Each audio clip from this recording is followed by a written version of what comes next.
The interviews in this series were filmed on the 29th and 30th of March 2020, a time when 1/4 of the world's population are either under lockdown or some sort of restricted movements. Over the past few weeks, coronavirus has had a frightening impact on countries around the world. One by one, countries have started suspending tourist visas, cancelling international flights, and closing their borders for a non-determined amount of time. That major lockdown in Italy, the government banning travel for about 1/4 of the population. We are closing all our borders. We will close our border to any non-residents and citizens. We will be suspending all travel from Europe to the United States for the next 30 days. India is suspending tourist visas for a month due to COVID-19. Having experienced firsthand what it was like to be in a country that closed its borders and suspended tourist visas, I wanted to document the stories of others. People who were stranded abroad as panic and a pandemic spread from continent to continent as everyone tried to find a way home. A lady just entered the store and she was almost crying, and she was telling, they are closing the borders. And I was like, with the gloves in one hand, I was like, what? And then suddenly everything just escalated so quickly. It was the closing borders that was really scary. And things started to change very quickly, and I was getting very anxious. Someone sent me a message saying, Poland's closing the border like in a day. When we went to go to Colombo to extend our visas, that's when we all were like, wow, okay, this is really happening. We were constantly checking the news, and then the announcement came that Mizoram had closed their borders to foreigners. So they were the third state at the time in India that were not allowing any foreigners in whatsoever. And I think the first time it really hit home was when El Salvador closed the border. Then Honduras closed the border as well. Belize closed the border. And then the next day they shut the border to, I think it was 5 other European countries, Germany, Netherlands, Belgium, Portugal, without any warning. And suddenly it was like no flights. And then Saudi Arabia started taking it really seriously. There was an announcement, I think, on the 14th of March that said that international travel will stop. And everything went so fast, it was crazy. Like the next morning we woke up and then it was like, okay, like it's closing in 48 hours, so you need to get the fuck out. For us that weren't in the capital and were trying to get a plane to Europe, it was so hard. And then straight away, because when the Guatemala border closed, the airport closed straight away as well. There wasn't any leeway. It was just done. So people that had an hour before bought a flight for 3,000 euros, then it was just cancelled, done. So people were crying, some people were angry. I booked 2 flights. They were not cheap, and suddenly all the flights were cancelled. An entire terminal of international flights, everyone being told that their flight was definitely going, all got cancelled at the exact same time. And if you've ever been in an airport when your flight gets cancelled and people start going crazy, this was just a whole new level. And then on Saturday, I got an email from the British Foreign Office saying they're going to close the borders soon. And I was just like praying they didn't do it basically before my flight left. And then when I got to Warsaw train station, they went, no train. What do you mean no train?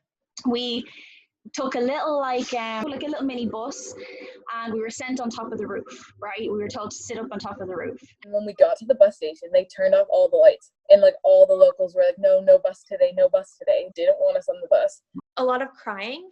It was a lot of stress. It was a lot of, I was tweeting KLM constantly, like, please fly this plane. Please fly this plane. We want to get home. I didn't realize how stressed I was, but as soon as I got on that, I was walking, down the tunnel to the London flight, and I just burst into tears. Yeah, we went straight to the airport then. We just sat looking at the screens going, don't you cancel. Don't you cancel. The rumours were that Spain was going to go into lockdown midnight that night. So I think a lot of people would change their flights. A lot of people were trying to change their flights at the airport.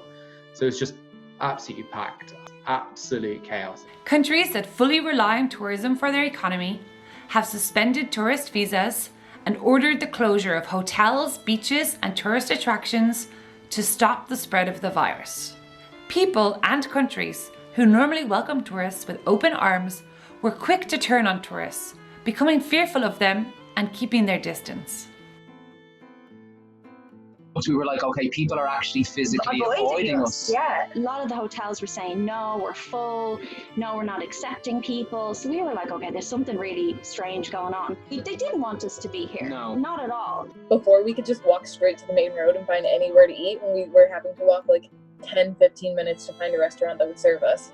You could see that the locals were getting away from the tourists. They were looking at us like, you brought this. Everyone is scared. One guy pulled up in the car and he just said, why are you here? You shouldn't be here. You need to get out of this village. And at that point, we were like, right, we're going to go. I booked a hostel online for us, and I got a WhatsApp message from a guy, and he was like, oh, hi, this is the hostel owner of Colombo, whatever hostel it was. Like, we're shutting down due to coronavirus. Then my friend booked another hostel on hostelworld.com. And when we got there, it was the weirdest vibe in the hostel, and the owner, like, came over to us and was like, oh, like, you guys can't stay here. Like, please get out. Like, no. One thing that everyone interviewed had in common was how fast everything happened. From freedom of movement and open borders to total lockdown in 48 hours. Every other country was giving like 2 days notice, 3 days notice. And it turned out that less than 24 hours after we landed, they closed the border to Italy and they gave 3 hours notice. But in general, Saudi Arabia were just quite strict on it. They introduced a curfew, so from 7 p.m. to 6 a.m. you couldn't go out. It was pretty much just from 6 p.m. you couldn't leave your house. No grocery stores, no nothing. You couldn't go outside, you couldn't go to the beach. From Friday until Monday morning, we're not allowed outside at all. A lot of stuff has happened in India, but never has the country completely locked down. In the sense that, you could not go out, or just two people could not go out, and the cops would immediately come and would start asking questions, asking for the identification proof and everything. I was very scared that what if this situation lasts for 6 months and I do not get to come back to my home. And genuinely nowhere was open. It was just the whole town had shut down, everyone had left. Governments went from asking their citizens to stay at home to urging their citizens overseas to return home as soon as possible. British Embassy in Costa Rica were like, we would have strongly advised that you leave. So our company back in London just made a decision for us, and they said, we've done modelling, we think this is going to go on for longer than we think. We need you to get on a flight ASAP. From that moment, I was getting a lot of messages and calls from Portugal saying, you have to come back. For this video series, I sat down with travellers from around the world and asked them to share with me, and all of you, their captivating tales of travel in a time of corona. If you have a similar story of travel chaos trying to return home due to the coronavirus pandemic, do leave a comment below with your story, as I'm sure many people have similar and stressful stories from around the world. Don't forget to subscribe for the rest of the videos in this video series, which will be uploaded daily starting tomorrow morning.